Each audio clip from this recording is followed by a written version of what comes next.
Assalamualaikum warahmatullahi wabarakatuh. Perkenalkan kami dari kelompok 1. Sebelumnya izinkan kami untuk memperkenalkan diri terlebih dahulu.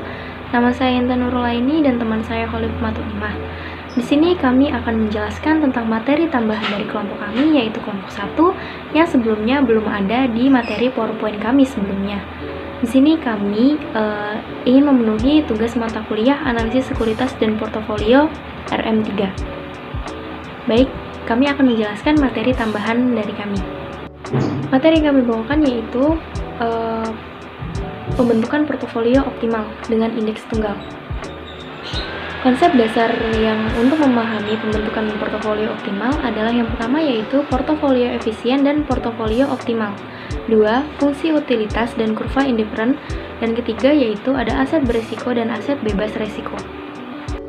Portofolio efisien dan portofolio optimal. 1. Portofolio efisien. Portofolio efisien diartikan sebagai portofolio dengan return tertinggi pada risiko tertentu, atau portofolio dengan risiko terendah pada return tertentu. Investor perlu mempertimbangkan dan menentukan sekuritas apa saja yang membentuk portofolio dan dapat mencapai efisiensi yang maksimal. Portofolio efisien mempunyai karakteristik sebagai berikut.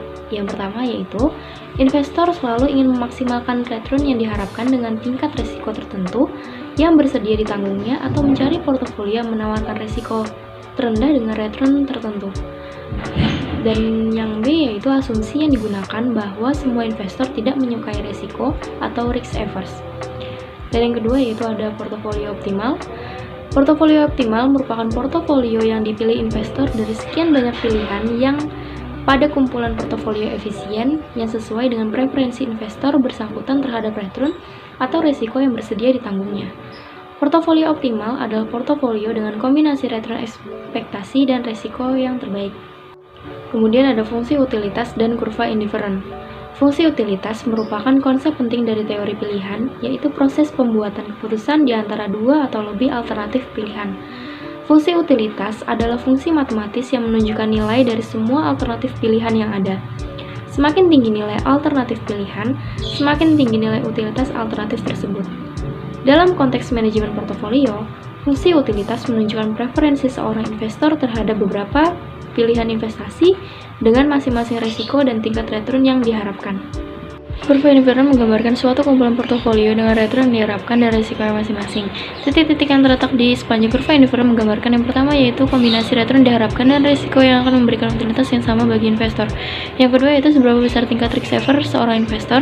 Dan yang ketiga yaitu kebiringan atau slope positif kurva indifferent menggambarkan bahwa investor selalu menginginkan return yang lebih besar sebagai kompensasi atau risiko lebih yang harus ditanggungnya. Semakin jauh suatu kurva indifferent dari sumbu horizontal, semakin tinggi pula utilitasnya bagi seorang investor.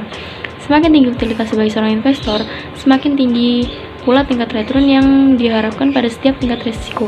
Kurva indifferent mempunyai utilitas paling tinggi dibanding dengan dua kurva yang lainnya.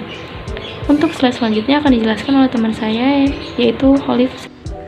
Aset berisiko dan aset bebas risiko. Investor dapat memilih investasikan dananya pada berbagai aset, baik aset berisiko maupun aset bebas risiko, atau kombinasi kedua aset tersebut, tergantung sejauh mana preferensi investor terhadap risiko. Aset berisiko adalah aset yang tingkat return aktualnya di masa depan masih mengandung ketidakpastian. Semakin enggan seorang investor terhadap risiko atau risk averse, maka pilihan investasinya akan cenderung lebih banyak pada aset yang bebas risiko. Contohnya adalah saham. Aset bebas risiko atau risk-free asset merupakan aset yang tingkat returnnya di masa depan sudah bisa dipastikan pada saat ini dan ditunjukkan oleh varian return yang sama dengan 0. Salah satu contoh aset bebas risiko adalah surat berharga kepemilikan pemerintah seperti sertifikat Bank Indonesia atau SBI. Pembentukan portofolio optimal. Dalam membentuk portofolio optimal, maka dapat digunakan dua model analisis, yakni 1. Pembentukan portofolio optimal berdasarkan model Markowitz. Perhitungan portofolio optimal dengan model Markowitz dilakukan dengan meminimumkan risiko dengan menentukan kendala tingkat expected return. Portofolio optimal model Markowitz menghasilkan kombinasi portofolio yang berbeda-beda sesuai dengan tingkat expected return portofolio yang ditentukan oleh investor. 2. Pembentukan portofolio optimal berdasarkan model indeks tunggal. Perhitungan portofolio optimal dengan model indeks tunggal dilakukan dengan memaksimumkan perbandingan antara expected return dan risiko dari portofolio. Model indeks tunggal menghasilkan satu kombinasi expected return dan risiko portofolio. Model indeks tunggal didasarkan pada pengamatan bahwa harga dari suatu sekuritas berfluktuasi searah dengan indeks harga pasar dan mempunyai reaksi yang sama terhadap suatu faktor atau indeks harga saham gabungan atau IHSG karena return dari suatu sekuritas dan return dari indeks pasar yang umum. Ini ada contoh soalnya. Nilai saham ABCDE diketahui return aktivitas bebas risiko RBR 10%, varian indeks pasarnya 10%. Untuk masing-masing sekuritas dapat dihitung yang hasilnya disajikan di tabel berikut ini. Ini ada cara perhitungannya, bisa kalian lihat di PPT atau di tabel. Cara mengerjakannya dari contoh soal yang sebelumnya, sekuritas yang berbentuk portofolio optimal adalah sekuritas yang mempunyai ERB lebih besar dari CI, yaitu sekuritas D, C, dan E. Nilai ZI di tabel dihitung berdasarkan rumus 5.b sebagai berikut. Z1 sama dengan buka kurung 1,50 per 5,0 tutup kurung 8,677 dikurang 8,114 sama dengan 0,159.